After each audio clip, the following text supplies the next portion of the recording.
সকাল এখন 6টা বাজে আর আজকে ঘুম থেকে উঠেছি পুরো 5:30টার সময়। আর ঘুম থেকে ওঠার পর মেয়ের বায়না হচ্ছে আজকে স্কুলে টিফিনে পরোটা নিয়ে যাবে। আর আজকে তাড়াতাড়ি ঘুম থেকে উঠেছি বলে সকালের একটুখানি বাসি কাজকর্ম করতে হয়েছে। এমনিতেই তো আমি যখনই ঘুম থেকে উঠি মায়ের সমস্ত কাজকর্ম শেষ হয়ে যায়। সকালে আমার একটাই কাজ থাকে, মেয়েকে টাইমে রেডি করা আর হচ্ছে সকালের জল খাবারটা তৈরি করা। তারপরে কখনো কখনো মা পুজো করে দেয়, কখনো কখনো আমি নিজে করি।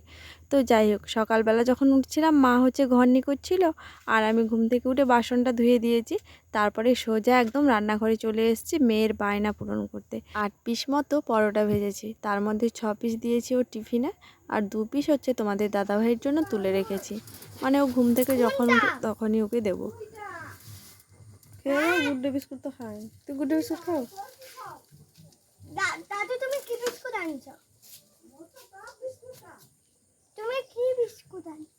টপ এই জলজিরা লে নাম জিরা মুরগি টপ বিস্কুট খা। দেখো মা যদি খেয়ে যাই দেখো। আরে খাবেন।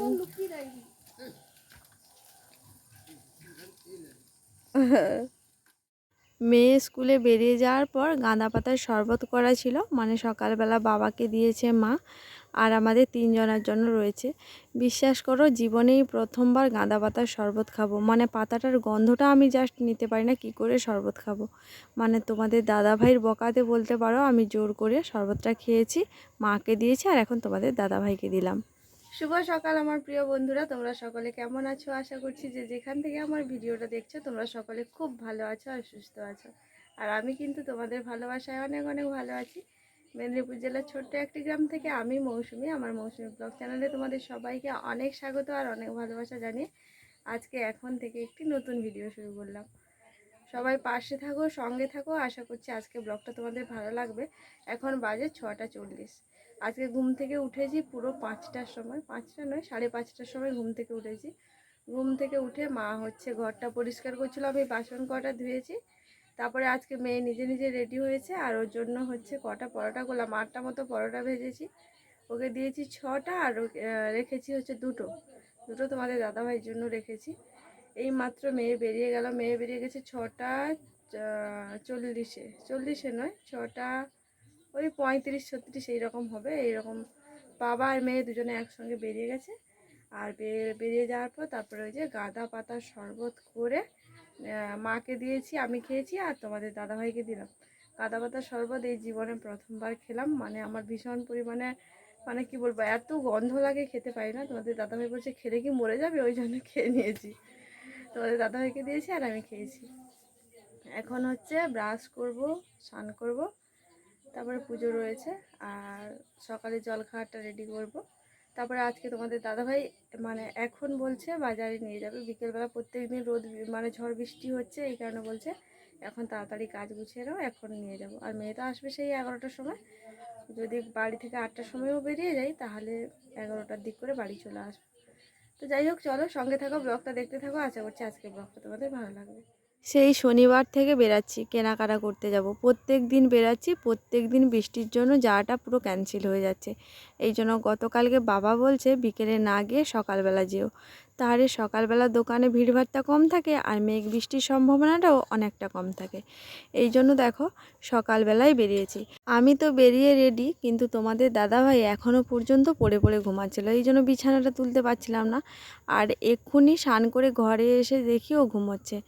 এবার যা বকা দিয়েছি, ঘুম থেকে উঠে হচ্ছে ও ব্রাশ করতে গেছে আর এদিকে আমি দেখো বিছানাপত্রটা গুছিয়ে নিচ্ছি। শাড়িটা তো পরা হয়ে গেছে, দেখে বুঝতে পারছো। এখন হচ্ছে শুধু চুলটা আঁচড়ানো বাকি রয়েছে, চুলটা আঁচড়ালেই তারপরে চলে যাব। সারাদিনে কতবার যে আমি বিছানাটা ঠিক করি তার কোনো হিসাব নেই। যখনই আমি ঘরের মধ্যে ঢুকি তখনই আমি বিছানাপত্র ঠিক করি, কারণ এলোমেলো বিছানা আমার একদমই দেখতে ভালো লাগে না। বিছানাপত্র ততক্ষণ অবধি আমার গোছানো থাকে যতক্ষণ অবধি আমার মেয়ে ঘরের বাইরে থাকে। আর স্কুল থেকে ঘর আসলে বিশ্বাস করো পুরো বিছানা আর বিছানার জায়গায় থাকে না, মাথা বালিশ পায়ের কাছে থাকে, পায়ের বালিশ মাথার কাছে থাকে, এই রকম অবস্থা বিছানার হয়ে থাকে।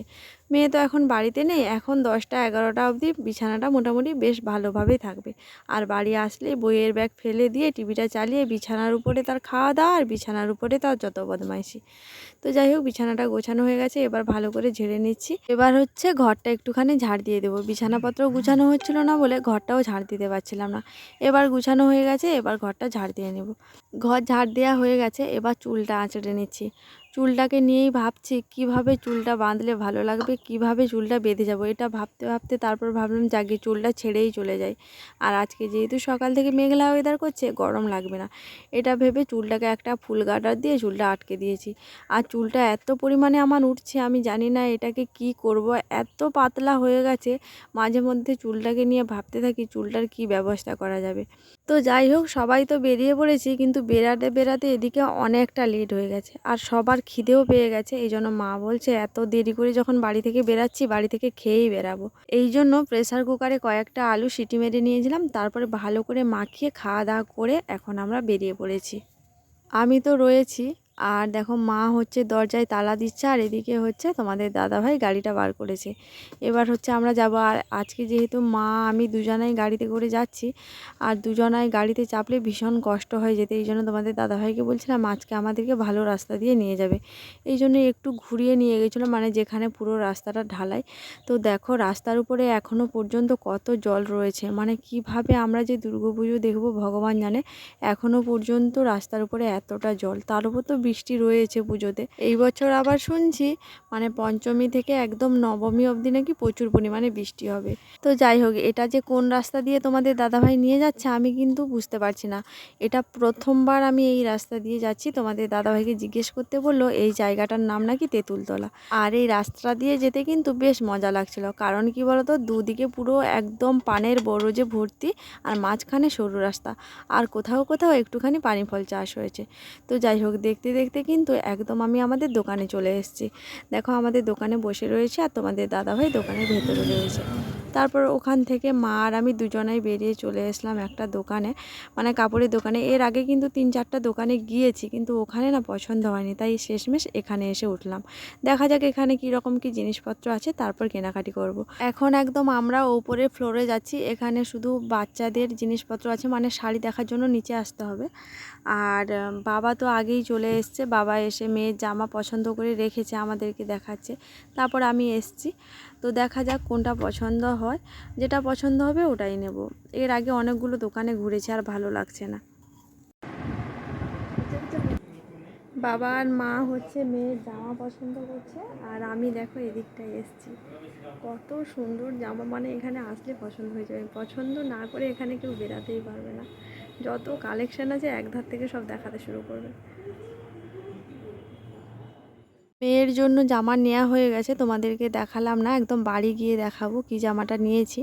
তারপরে বাবা হচ্ছে 3টে প্যান্ট নিয়েছে, 2টো শার্ট নিয়েছে। তারপর ওখান থেকে একদম নিচে নেমে আসলাম, আর নিচে এসে এই যে শাড়ি দেখা চলছে। এখানে মা আমার জন্য শাড়ি দেখছে। এখানে অনেকগুলো কালেকশন বার করছিল, তার মধ্যে এই কালেকশানটা ভীষণই ভালো লাগছিল। এটাকে সম্ভবত বলছে নিম ফুলের মধু না কি একটা বেশ বলছিল। তো যাই হোক, শাড়িগুলো বেশ চোখে লেগেছিলো, কিন্তু এত কস্টলি, মানে কি বলবো, দাম শুনেই পুরো ছিটকে পড়বো এরকম একটা ব্যাপার। যে কটা কালেকশন দেখেছিলো সে কটা কালেকশন কিন্তু একদম চোখে লাগার মতো। তো দেখা যাক শেষমেশ কোনটা পছন্দ হয়। যেটা পছন্দ হয় সেটা তোমাদেরকে দেখাবো। করে বাড়ি চলে আসলাম, আর এই যে এখানে রয়েছে তোমাদের মানে আমার রয়েছে, মায়ের রয়েছে, মেয়ের রয়েছে, আর তোমার দাদা ভাইয়ের শুধু জামাটা নেই, বাবার রয়েছে, ওদের প্যান্ট রয়েছে। জামাটা কেনা হয়নি, পরে কেনা হবে। আর কি নিয়ে আসলাম এখন আর দেখানোর সময় নেই, 12টা বাজে, এখন রান্নাবান্না করতে হবে। বাইরে ভীষণ জোরে মেঘ করেছে, বৃষ্টি হবে। মা হচ্ছে চেঞ্জ করে ভাত চাপিয়েছে, আমি চেঞ্জ করিনি, চেঞ্জ করে হচ্ছে রান্নাঘরে যাব। তো যাই হোক, চলো এখন রান্নাঘরে যাই, বিকেলবেলা তোমাদের দেখাবো কী কী নিলাম। বাড়ি এসেছি পুরো 12টার সময়, আর বাড়ি এসে জানো তো তাড়াহুড়ো করে আগে রান্না চাপিয়ে দিয়েছি। মানে মা আগে রান্নাটা চাপিয়েছে, ভাত বসিয়েছে উনুনে, আর উনুনে আমাদের জল উঠেছে বলে দেখো এখানে গ্যাসে রান্না করছি, দুদিকে রান্না চাপিয়েছি। আজকে আবার সোমবার নিরামিষ। তার মধ্যে একটু আগে বাবা ফোন করলো, পিসিমণির বাড়ি থেকে হচ্ছে মেজদা আসছে, এই জন্য হচ্ছে রান্নার পরিমাণটা একটুখানি বেড়েছে, মানে আইটেমটা আর একটু বেড়েছে। ওদিকে তো পেঁপে, আলু আর মুগের ডাল দিয়ে ঘন্ট চাপিয়েছে, আর এখানটায় হচ্ছে বাঁধাকপি সেদ্ধ হচ্ছে, আর এদিকে হচ্ছে পটল আলু ভাজা, পোস্ত দিয়ে ভাজা করেছি। আর এখন যেহেতু ঘন্টটা রান্না হয়ে গেছে, একটুখানি ডাল কাঁটা দিয়ে ঘন্টটাকে ভালো করে ঘেঁটে নিলাম, না হলে কিন্তু সব সবজিগুলো গোটা গোটা হয়ে থাকবে। তো যাই হোক, রান্না বান্না তো কমপ্লিট হয়ে গেল। এবার চলো তোমাদের দেখিয়ে দিই কী কী রান্না করেছি। পটল আলু পোস্ত দিয়ে ভাজা করেছি, মুগের ডাল আর পেঁপে আলু দিয়ে ঘন্ট, আর ওদিকে হচ্ছে বাঁধাকপির তরকারি। এই তো আজকে রান্না। তো যাই হোক, রান্নাবান্না শেষ করার পর এখানে দেখো সবাই মিলে খেতে বসে গেছে, শুধু আমি ছাড়া। মানে কার কী লাগবে না লাগবে দিয়ে তারপরে হচ্ছে আমি সবার শেষে খেতে বসবো। আর আজকে যেহেতু মানে আলুকে ছোট ছোট করে পোস্ত দিয়ে ভেজেছি, আমার মেয়ে কিন্তু এই আলু ভাজাটা খেতে ভীষণ পরিমাণে ভালোবাসে। আর দেখো, যার জন্য এত কষ্ট করে এতগুলো রান্নাবান্না করা হলো, সেই নাকি বাড়ি আসেনি, মানে আমাদের বাড়ি আসেনি, আমাদের দোকান থেকে দরকার মিটিয়ে আবার চলে গেছে। তো যাই হোক, চলো সবাই তো খেয়ে নিচ্ছে, এবার আমিও খেয়ে নিই। খাওয়া দাওয়া করে তারপর তোমাদেরকে দেখাবো কি কি কেনাকাটা করলাম। এমনিতেই অনেকটা বেলা হয়ে গেছে, ভীষণ পরিমাণে খিদে লেগে গেছে, আর রান্না করতেও দেরি হয়ে গেছে। শুরু করছি। সবাইকে শুভ সন্ধ্যা। তখন তো শপিং করে নিয়ে চলে আসলাম। মানে তোমাদেরকে বলেইছিলাম যে সবসময় আমাদের সঙ্গে এমনই হয়, মানে পুজোর যেদিন শুরু বা কোনো দিন পুজোর সময় আমরা শপিং করি। তো আজকে সকালবেলা 2-3 দিন ধরে তো বেরাচ্ছি, তোমরা জানো। তো আজকে সকালবেলা মা, আমি, তোমাদের দাদাভাই গেছিলাম, দিয়ে মায়ের জন্য, আমার জন্য, বাবার জন্য, শুধু তোমাদের দাদাভাই বাকি রয়ে গেছে, আর মেয়ের জন্য নিয়েছি। এক্ষুনি সবাই এসেছিলো শাড়ি দেখতে, এই জন্য দেখো সব করা বার করে রেখেছি, ভাবলাম তোমাদের সঙ্গেও শেয়ার করি। তো এবারে আমরা অর্গানজার উপর নিয়েছি। জিমিচুও দেখাচ্ছিলো, কিন্তু জিমিচু না আমার মানে তেমন একটা ভালো লাগেনি। আর তাছাড়া আমি অনলাইনে অর্ডার দিয়েছি বলে হচ্ছে জিমিচুটা নিইনি, অর্গানজাটাই নিলাম। আর অর্গানজাটা যা বার করেছে সঙ্গে সঙ্গেই পুরো পছন্দ হয়ে গেছে। অনেক কটা দোকান ঘুরেছি, সব কটা দোকান তো তোমাদের সঙ্গে শেয়ার করা হয়নি। যে দোকানটায় ঘুরেছিলাম দেখিয়েছিলাম, ওখানে একটা শাড়ি দেখিয়েছিল, নিম ফুলের মধু বলছিল সম্ভবত। ওখানে এত দাম বলছে, একটা শাড়ির দাম নাকি 3000 টাকা, শুনেই তো আমার মাথা ঘুরে গেছে। তো যাই হোক, এই শাড়িগুলো যা বার করেছে সঙ্গে সঙ্গে মায়েরও ভালো লেগেছে, আমারও ভালো লেগেছে, এই জন্য দুজনে দুটো নিয়েছি। এটা হচ্ছে মায়ের জন্য নিয়েছি। তারপর কাছে দিয়ে এই যে দেখো, এই ফুলগুলো এত ভালো লেগেছে, যে ফুল আর পাড়ের কাজটাও দেখো কি সুন্দর। তো ওই জন্য এটা হচ্ছে মায়ের জন্য নিয়েছি, আর এটা হচ্ছে আমার জন্য, এটা হচ্ছে আমার জন্য নিয়েছি। এটা মায়ের, এটা আমার। আচ্ছা, দুটো কালারই কিন্তু খুবই ভালো লেগেছে। তোমাদের কোনটা ভালো লেগেছে অবশ্যই কমেন্ট করে জানিও, কোনটা সবথেকে বেশি ভালো হয়েছে, এটা নাকি এটা। মায়েরটাও নিয়েছে 1400 টাকা, আমারটাও 1400 টাকা। আচ্ছা, আর মেয়ের জন্য হচ্ছে বাবার জামাগুলো বাবার ঘরে রেখে এসেছি, নাহলে দেখাতাম, এখন আর যাচ্ছি না, ছেলেদের জামা দেখানোর কিছু নেই। আর মেয়ের জন্য এই যে কটনের একটা গেঞ্জি, মানে টি শার্ট, আর এই যে 3/4 প্যান্ট। বাবা ফ্রক দেখিয়েছিল, আমার সব থেকে গেঞ্জিটা আর এই প্যান্টটা একদম এইরকম চেয়েছিলাম, নরম তো, বাচ্চা মেয়ে, কালোর উপরেই নিয়েছে, সাদা জিনিসের যত্ন করতে পারবে না। তো যাই হোক, এই হচ্ছে আমাদের গরিব লোকের শপিং আর কি পুজোর শেষে। তো যাই হোক, চলো দেখিয়ে দিলাম কী কী নিয়েছি। তাছাড়া অনলাইনে তো টুকটাক কেনাকাটি করেছি, তোমাদেরকে দেখিয়েছি। আর হচ্ছে মেয়ের জন্য, মেয়ের হচ্ছে ষষ্ঠী দিন প্রোগ্রাম রয়েছে বলে কয়েকটা স্টেশনারি জিনিস নিয়েছি। কালকে আবার যাব, অনেক কিছুই হয়নি এখনো বলতে পারো, আমি তো কিছুই। এই যে মাথা দুটো ফুল নিয়েছি সাদা, আর এই যে চুড়ির গোছা দুটো নিয়েছি, একটা খুলে গেছে, ব্যাগের ভেতরে রয়েছে, এই যে খুলে গেছে। আর হচ্ছে এই যে সিথি, এই কটা জিনিস নিয়েছি 200 টাকা নিয়ে নিয়েছি। এই যে শিখি, এই কটা জিনিসে 200 টাকা নিয়ে নিয়েছি। হচ্ছে ষষ্ঠী দিন প্রোগ্রাম আছে বলে তো যাই হোক, চলো এই ছিল আমাদের আজকের শপিং। তাড়াহুড়ো করে এসে রান্নাবান্না করে খাওয়া দাওয়া করে শুয়ে পড়েছিলাম, আর দেখানো হয়নি, এই জন্য এখন শেয়ার করলাম। তো যাই হোক, চলো তাহলে আজকের ভিডিওটা এখানেই শেষ করছি। সবাই ভালো থাকো, সুস্থ থাকো, সাবধানে থাকো। আর আমাদের শাড়িগুলো কেমন হয়েছে অবশ্যই কমেন্ট করে জানিও। দেখা হচ্ছে কালকে পরের একটা ব্লগে। সবাইকে আজকের মতো টাটা।